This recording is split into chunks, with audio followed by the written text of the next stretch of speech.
at East Middle School in Plymouth.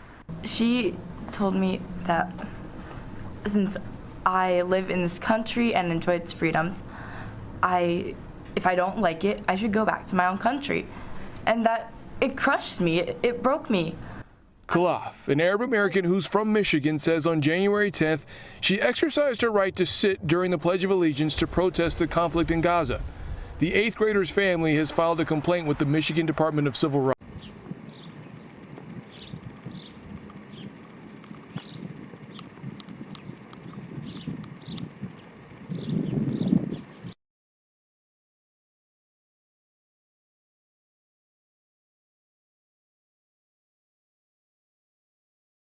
So let's look at the players in this. You've got the 14-year-old 8th grader who's quite entitled. She thinks she was crushed and she was anxious from the experience and she wasn't comfortable standing. Isn't that amazing?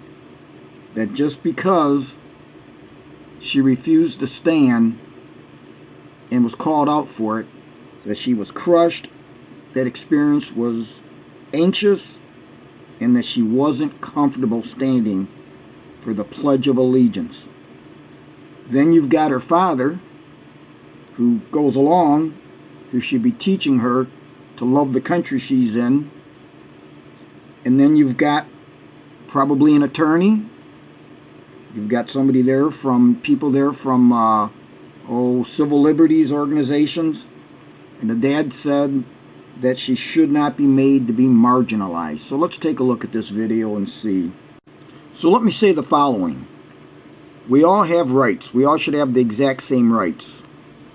But when you're in school, when you're on the job, if you're and your job, say, is on a sports team, like that Kaepernick, who decided to take a knee, okay? I'm all for what he thinks, what he wants. But when you're on the job, your politics doesn't go there. Okay? And so I can't go to my job and start taking a knee for whenever I want or do whatever I want. I've got a job to do. That's for when you're on your own time. This young lady was in school and it was the Pledge of Allegiance. Now, I praised the teacher that called her out on it. And I was born in another country. I'm a legal immigrant. I came here legally. Okay? And this is my country that I support. Do I have a right to freedom of speech? Yes. Everybody does. But this 8th grade girl didn't have the right. She's at school. They did not do anything, in my opinion, that was so obtuse to take any of her rights away. And another thing, I went to a Catholic grade school. I think it was in the 7th grade that we had a student, a guy that was not Catholic. But even though he wasn't Catholic, he had to have religion classes like we all did. He had to go to church, because I think at that time we only went on Friday mornings. Earlier, when I was younger, in the lower grades, we actually went every morning. But by that time, we just went to Mass every Friday. He had to go to Mass. Even though he wasn't Catholic, he was going to a Catholic school. The parents knew good and well that he has to abide by the rules of that school. And I just wonder what would happen today if that same scenario played out today. If you'd have these snowflake crybabies, that would say that, well, my student, my child isn't of this religion. Well, then you shouldn't have sent them to that school, because if I send my kid to any religious, be it whatever denomination, how can I expect them not to follow and be taught what that denomination is teaching in their schools? So, wanted to bring that out. But I heard about this today, and I just think this is totally ludicrous. And then I'm not sure if they're just looking to get some money out of this, what their deal is, get their 5 seconds of fame. But her attitude for saying the Pledge of Allegiance in school is totally obtuse. No way can she claim that she was crushed by being called out for not standing, and that she had an anxious experience. God bless her when she gets older and has to go through life and deal with things that she may feel isn't pleasant. And I feel her parents, her dad, you'll hear him speak here, is just perpetuating that. She needs to grow up and get her shit together.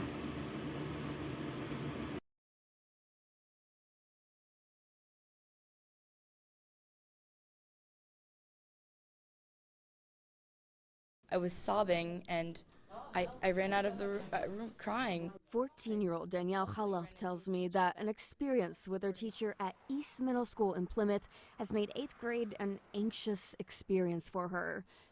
This isn't just about my daughter. This is about every child who has ever felt marginalized, disrespected, or unheard in their own school. It started January 10th when the Pledge of Allegiance started playing over school speakers.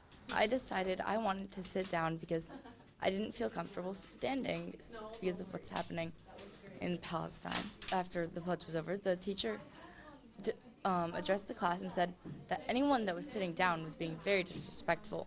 She decided peacefully, quietly, to sit down and just not participate in the Pledge of Allegiance. Why? Well, there was a genocide happening in her hometown across the land, and she felt our government was being complicit in what's going on overseas. Danielle says that after class she went to the teacher to explain why she was sitting, but she says the teacher spoke over her continuously, ultimately telling her, since I enjoy the freedoms of the country and that I live here, I should either stand or go back to my country. Based on what Danielle was letting us know is that the administration had restorative practice in the classroom with the teacher and the other students, but the only person that wasn't in the classroom was Danielle herself. The Arab American Civil Rights League, or ACRL, held this press conference to address Danielle's story. What it's done so far isn't enough. Let me be clear. No student should ever feel unsafe or disrespected in their learning environment.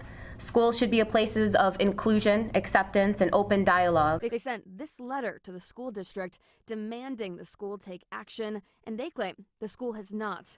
According to the ACRL, this is a direct violation of Danielle's First Amendment rights, and they have filed a formal complaint with the Michigan Department of Civil Rights, fighting for justice. What actions need to take place for you to feel that you received that justice? I think the teacher needs to be removed.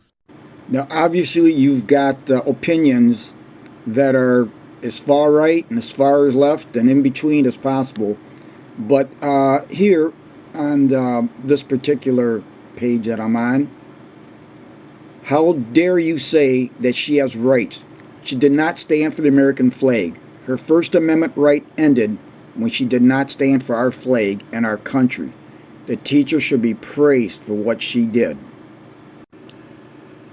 I think back in the 60s when I was in the 8th grade, and if I would have done what this young lady chose to do, my dad would have also went down to my school. There, he would have apologized for my lack of respect for my country, and then he would have taken me home and made sure that this lack of respect would never be displayed by me again. By the way, I loved my dad and thank my God every day for his guidance as I grew up. Like the old TV commercial stated, America, love it or leave it. I doubt if the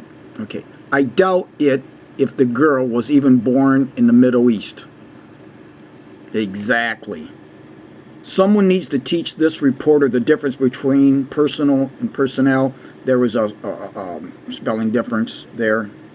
Teacher needs supported. Teens are taught victim mentality. That is 1,000,000,000% right there. Victim mentality. I'll tell you what, she looked well dressed. Her father looked well dressed. Dressed better than I do.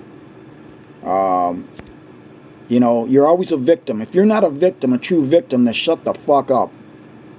I always get that. I mean, this here is the shit. Teacher needs supported. Teens are taught victim mentality. How can I? You see that in all these young kids today, these young people. It's right about that. I'm a victim. I'm a victim. And I really love this one. I hope that appropriate action means that the teacher was congratulated and rewarded. Thank you so much. I couldn't have said it better. Oh my God, nobody cares. I agree with the teacher. Really, she needs counseling. What a joke. Next, I stand by the teacher. Sorry, but everyone that moves here should stand. It's out of respect. You all chose to move here. We didn't force it upon you. Respect the place where you came to escape your horrible situations you were in. I stand with the teacher. I stand with the flag. Now I'm going to say something here. I love this. I love what was said here. You all chose to move here. We didn't force it upon you. Now, the different countries I've been to, they all want to come here. When I was in Lusaka, Zambia, I was down in, at the time, we went down to Victoria Falls. And we stayed there for a few days. And the hotel that I was at there, we always ate breakfast there in the morning.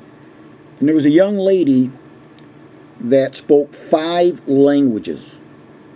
And I even asked her, I said, you know, you have no problem speaking English. So many people speak English. And she said, people are taught English. She said, that's their ticket out of the country, to come here to the United States. Now think about that. And I was amazed. And she spoke probably better English than I did. And plus 4 other languages. So what's that tell you? When they impress upon them in another country to better yourself, to come to this country. So I just love this comment here. Love it or leave it. Next, the idea that this was somehow racist is utterly ridiculous. It'd be one thing if the teacher told her to go back to her own country because she was Arabic, but she did not. She told her to go back if she didn't like the freedoms this country has. That is the difference here. Well stated. Then we have, yet this girl can disrespect her teacher and other students.